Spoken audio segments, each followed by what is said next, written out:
My parents never visited after my accident. I called, but my mother laughed. Your sister just had her first baby. No one cares about your accident right now.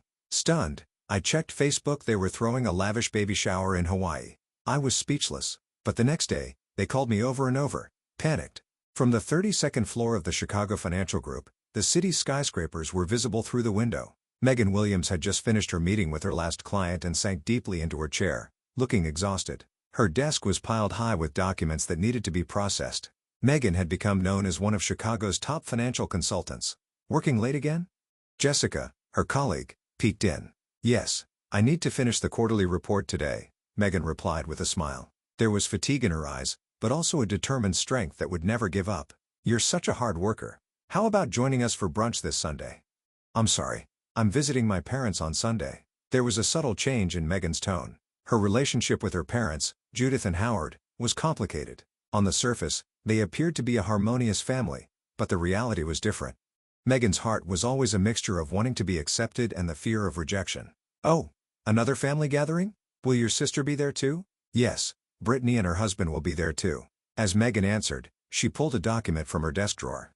It was a bank transfer record, $5,000 for last month. She had made 120 payments so far, totaling over $600,000. The original student loan of $500,000 had grown with interest. Megan sighed. 10 years ago, when she entered Harvard Business School, her parents had agreed to lend her the tuition, but with the condition, if you can pay it back properly in the future. Meanwhile, they had paid the full tuition for her sister Brittany at Yale University. That difference was still deeply etched in Megan's heart. Actually, my sister is pregnant. Congratulations. You're going to be an aunt. Jessica sounded excited, but Megan's expression was complicated. Thank you. My mother is so excited she calls almost every day. How's Brittany? Is her morning sickness okay? That sounds like your mother, Jessica said meaningfully. She was one of the few people who knew well about Megan's family situation. Megan looked again at the transfer record. She had worked diligently, repaid her debt faithfully, and lived an honest life. Yet, in Howard Williams' eyes, she was never enough. You always fall short of something. Her father's words, repeated countless times since her childhood, still echoed in her ears. Brittany was different. She was good at playing the role of the perfect daughter that her parents, especially her father, wanted. She majored in psychology in college and after graduation began working in the charitable division of her father's company. 2 years ago, she had a lavish wedding with Ryan Morris, a wealthy real estate developer. Her parents were overjoyed with the marriage and repeatedly said, Brittany made the perfect choice. Megan had served as the bridesmaid at the wedding.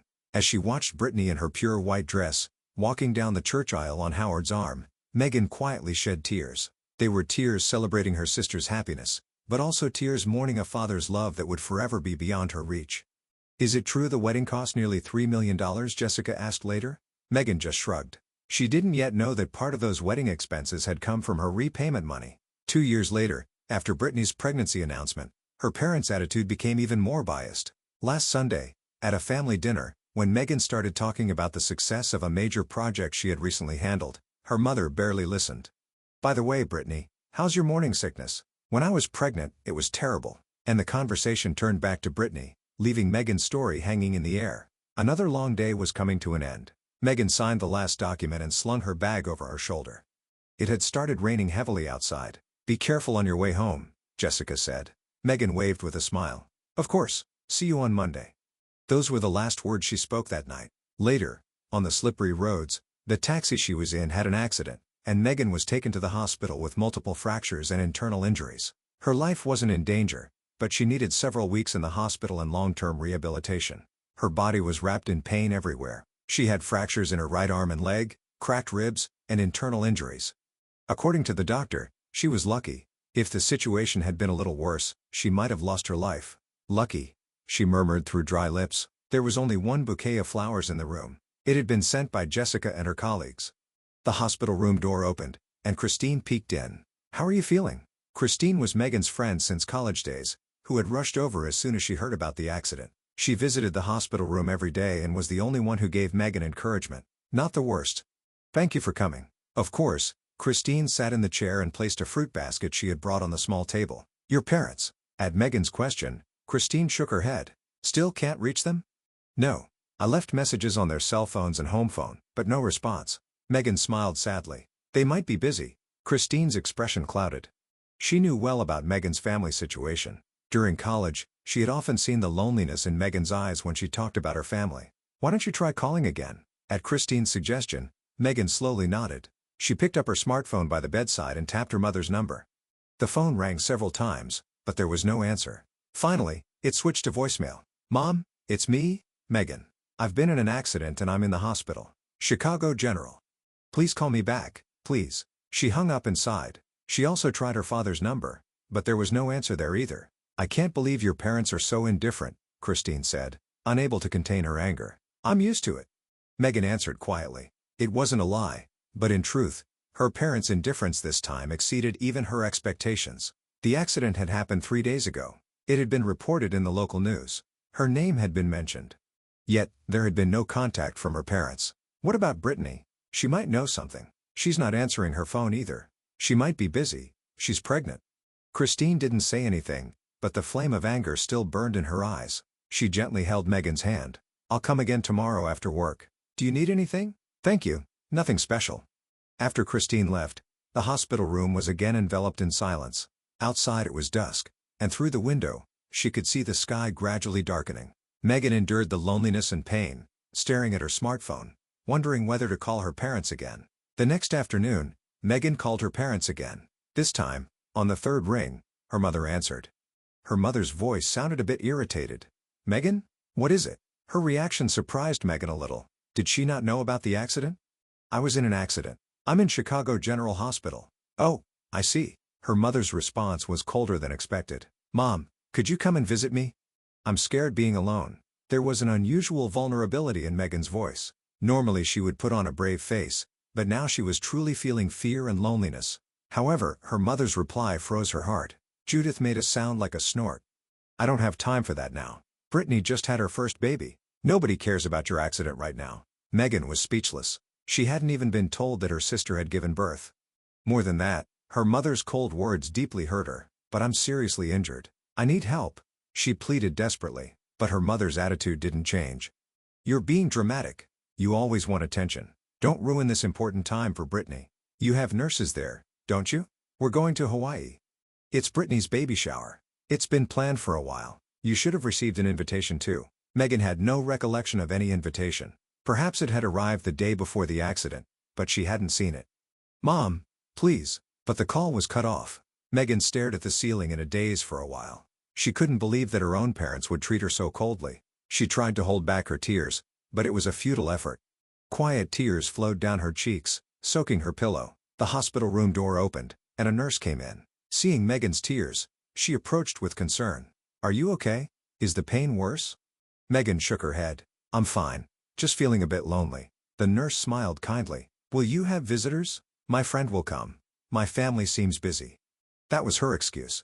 She didn't have the courage to explain to others that her parents were prioritizing her sister's baby shower over her accident. After the nurse left, Megan picked up her smartphone. Still dazed, she opened the Facebook app. What she saw displayed were numerous photos of her parents and Brittany's family in Hawaii. Blue ocean, white sand, luxury resort. Brittany was holding her small belly, smiling with her husband Ryan. Her parents also appeared with bright expressions, with photos of them toasting with champagne glasses. "Such a lavish party," Megan murmured as she scrolled through the photos. Gourmet food prepared by a top chef, a mountain of expensive gifts. She thought about her medical expenses. Insurance would cover a portion, but there would still be a significant out-of-pocket cost. And she would need rehabilitation costs in the future as well. Yet, her parents were wasting money like this in Hawaii. As she continued looking at the photos, a comment caught her eye. It was written under a photo posted by her mother. "The best gift for Brittany," including a special contribution from Megan. Megan caught her breath. The meaning of those words was clear. Her parents were using her monthly repayments to cover part of this party. Her debt repayment was being used for her sister's baby shower. Unbelievable. Anger and a sense of betrayal exploded within her. She had diligently repaid the loan every month for 10 years, sometimes even cutting back on her own life to do so. Yet her parents were using that money, without her consent, for her sister. Megan called her lawyer friend Alex. He was Megan's college boyfriend and was still a trusted friend. "I'm sorry. Do you have time now? What's wrong?" "It's been a while." She told him everything about the accident and her parents' behavior. Alex raised his voice in surprise and anger. "I'll come right over. I'll be at the hospital in 30 minutes. As promised, Alex came to the hospital promptly. He sat at Megan's bedside with a serious expression. "First, can you show me the loan contract with your parents?" Megan showed him a scan of the contract from her smartphone's cloud storage. Alex read it carefully and pondered. According to this, the repayment is voluntary, and no strict deadline is set. Legally, temporarily stopping the repayment shouldn't be a problem. He continued, "And there's one more thing to consider. The family property that you're expected to inherit from your grandparents." Megan's grandparents owned a vast tract of land and a house in the Chicago suburbs. Currently, the elderly grandparents lived there, but in the future, it was to be distributed to Megan and Brittany through their parents. There was a special clause in your grandparents' will. A condition that the grandchildren's happiness must be protected. Your parents' recent actions clearly violate that condition. Legally, there's a good possibility that you could claim those rights for yourself alone. At Alex's words, a look of determination appeared in Megan's eyes. Enough is enough.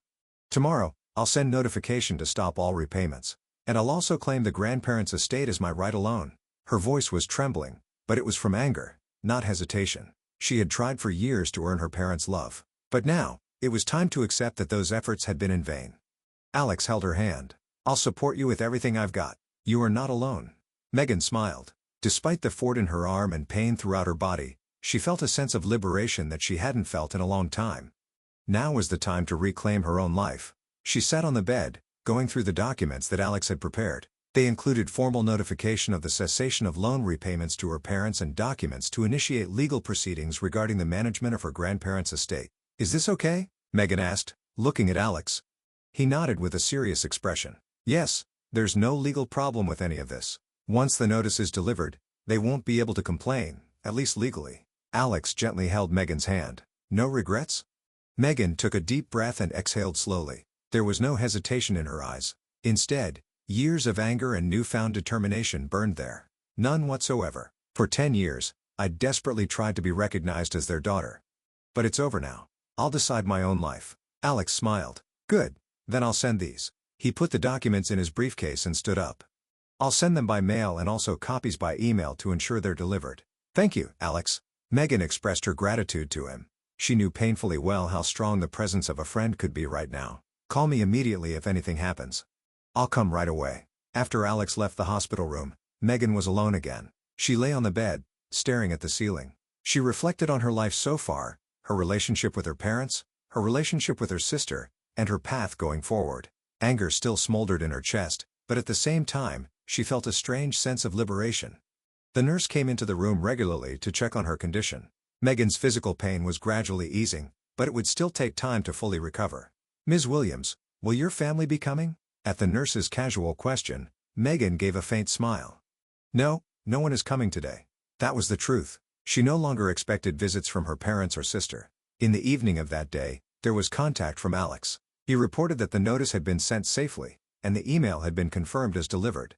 Megan nodded quietly at the news. She had taken the first step. The next morning, after Megan had finished breakfast, the phone in her hospital room began to ring. The display showed Mom. Megan stared at the phone but didn't answer. When the call ended, it immediately began to ring again. This time it was from Dad. She ignored this one too. Within an hour, her smartphone had recorded more than 20 missed calls. Voicemails from her parents also accumulated, but Megan didn't try to listen to them.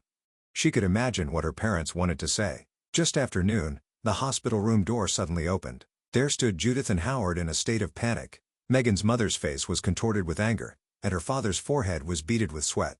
"Megan Elizabeth Williams." Judith burst into the room. Her voice was trembling with anger. "What have you done?" Megan remained calm, sitting on the bed. She had anticipated her parents would come. Still, she was a bit surprised at their intense anger. "What do you mean?" She deliberately feigned indifference. "Your repayment money was supposed to go towards the down payment for Brittany's new house." At her mother's words, Megan frowned. Did they not even understand the reason for her anger? "And that's my problem? We've supported you for years, and this is how you repay us. Ungrateful." This time her father stepped forward and shouted. His face was red with anger. Megan took a deep breath and maintained her calm. For years, she had trembled at her father's anger. But now it was different. She was standing up to protect her rights. "Supported me?" Megan's voice was quiet, but the anger it contained was evident. "While I was lying in the hospital after an accident, you were partying in Hawaii?" Her parents seemed momentarily at a loss for words, but soon, they began listing excuses. "That was planned in advance," her mother said. And I didn't think your accident was that serious. It's Brittany's first child, her father continued. It was a special occasion. Someday you'll understand. Megan picked up her smartphone and opened the Facebook photos. I also know that you were using my repayment money for Brittany's baby shower. She showed her parents the photo with her mother's comment. What does this mean? Her parents' faces changed. They seemed at a loss for words. Megan continued. You were using my money without my permission. Just for Brittany. A heavy silence flowed through the room. Her father sat down in a chair and held his head. Actually, we were in a bit of financial trouble, he confessed in a small voice. A bit? Megan laughed coldly. How much? Quite a lot, her mother reluctantly admitted. Without your repayment money, we might have gone bankrupt. Megan was surprised. Her parents had always seemed to live a wealthy life, but was that just an appearance? Specifically? The cost of Brittany's wedding. Her father began, choosing his words carefully. Then helping her and her husband buy a new house, and recently the baby shower. Everything was covered by your repayment money and new loans we took out. New loans? Using your grandparents' property as collateral. Megan was stunned. They had even put her grandparents' property at risk. Do the grandparents know? No. Her father raised his face to look at Megan. That's why I want you to stop the estate issue. I want to save it for Brittany's child's future. With those words, the last hope in Megan vanished. They really didn't think about her at all. Brittany and her child's future were more important than hers. For 10 years, I have diligently repaid the loan, Megan said quietly but firmly. You used the money I repaid, cutting back on my own life, for Brittany. And when I was suffering from an accident, instead of visiting me, you were enjoying a party in Hawaii. She exhaled deeply. It's over. The legal proceedings will continue. Please leave. Megan, please. Her mother pleaded. We're family. Family? Megan gave a bitter smile. Family helps each other in times of suffering. You were different. At that moment, the hospital room door opened, and a nurse came in. She looked at Megan's monitor and frowned. Your blood pressure is rising. Did something happen? No. Nothing, Megan answered calmly. My parents were just leaving. The nurse looked at Judith and Howard. I'm sorry, but could you leave until the patient's condition stabilizes?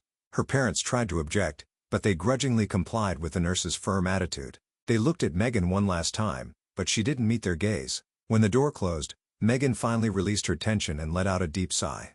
This was the beginning of her new life. A true fresh start, liberated from the shackles of the past. A week passed. Megan's physical wounds were healing gradually, but the wounds in her heart were still raw. There were still phone calls and emails from her parents, but she ignored them all.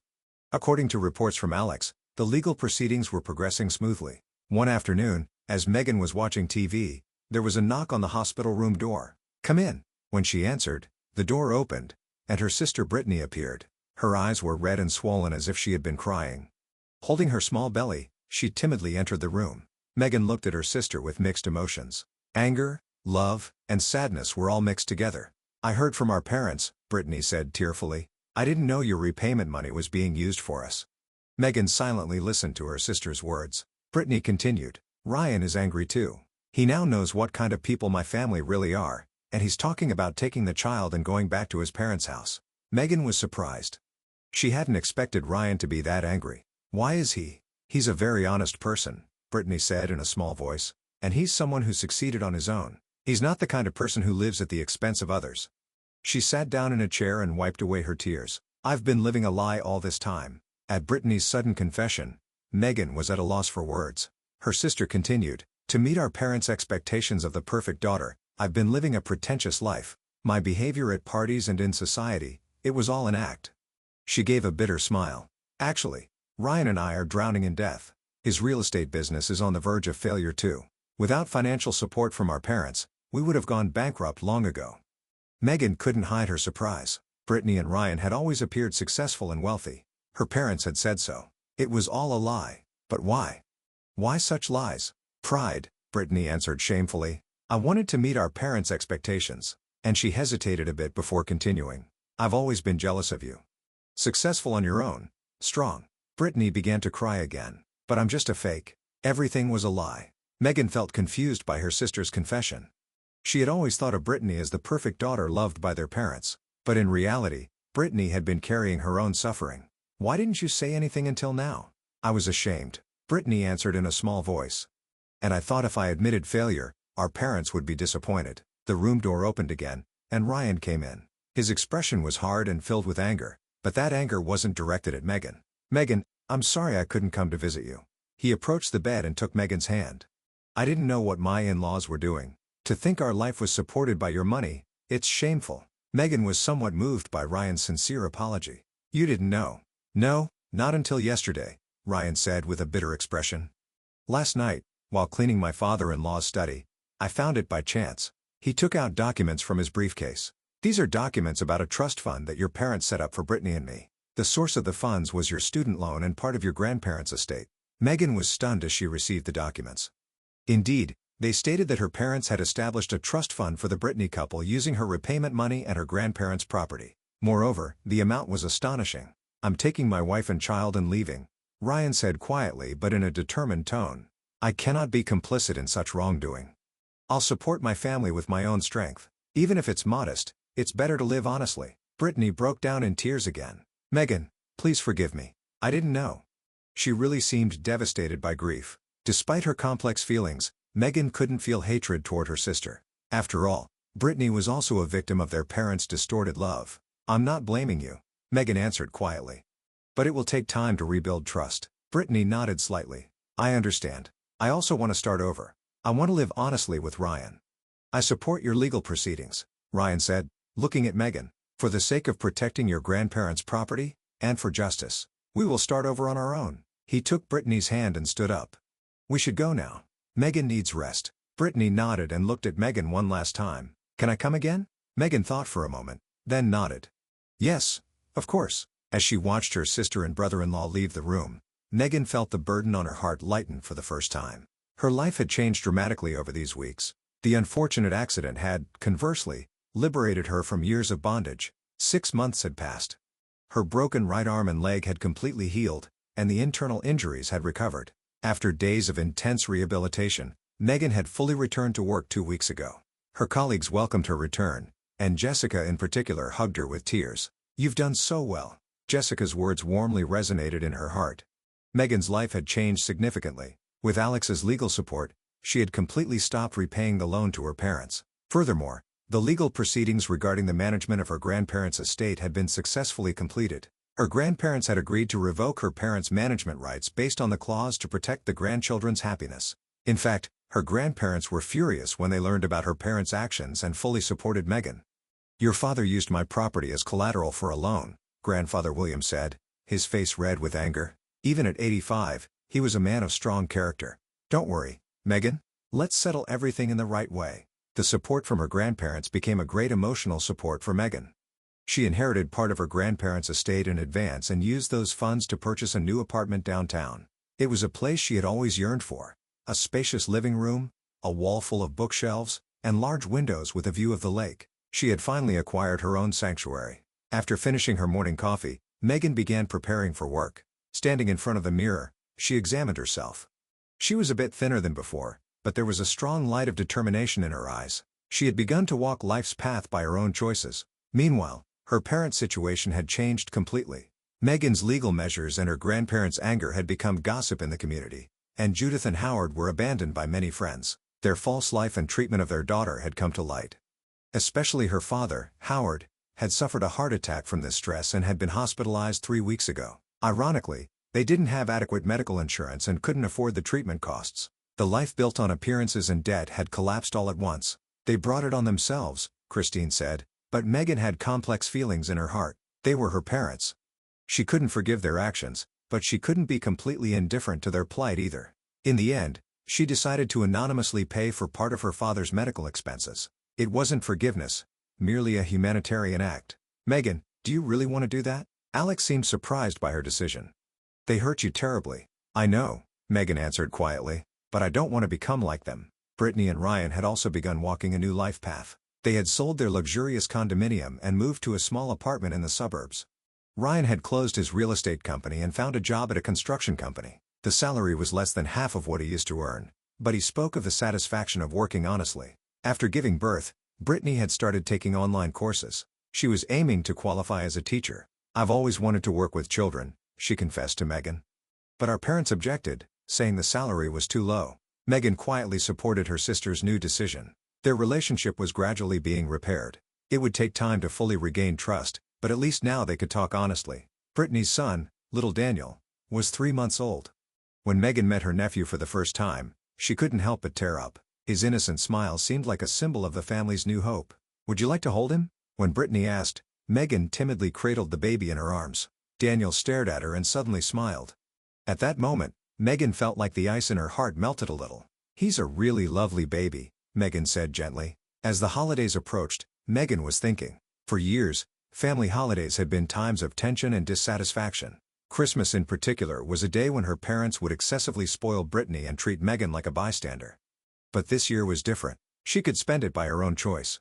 After several days of contemplation, Megan decided to invite Brittany's family for Christmas dinner. She decided to have a new form of family gathering at her new apartment. On Christmas evening, Brittany, Ryan, and little Daniel knocked on the door of her apartment, which was wrapped in warm light. Megan welcomed them and entertained them with a homemade dinner. On the table were roast turkey, mashed potatoes, and apple pie, and a small Christmas tree was decorated by the fireplace. "Lovely apartment," Brittany said, looking around the room. "It's so you, Megan." The conversation flowed naturally, and the tension of the past gradually melted away. Ryan talked about his new job, and Brittany reported on her study progress.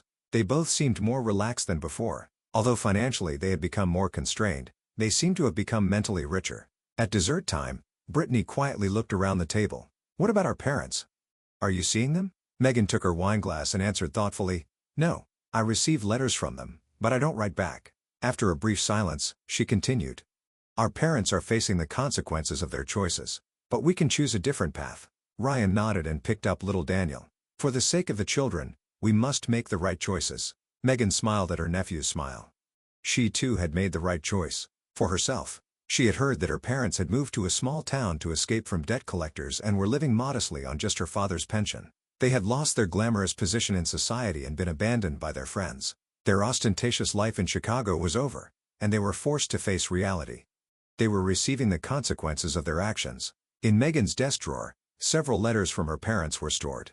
The first ones were full of anger and blame, but recent ones had words of apology. Especially those from her mother were imbued with regret. "I'm sorry for hurting you.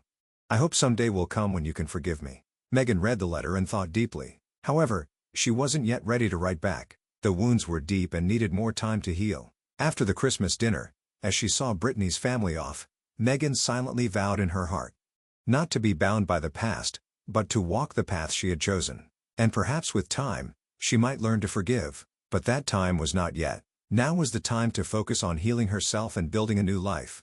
Returning to her apartment and looking at the night view from the window, Megan felt satisfaction and peace.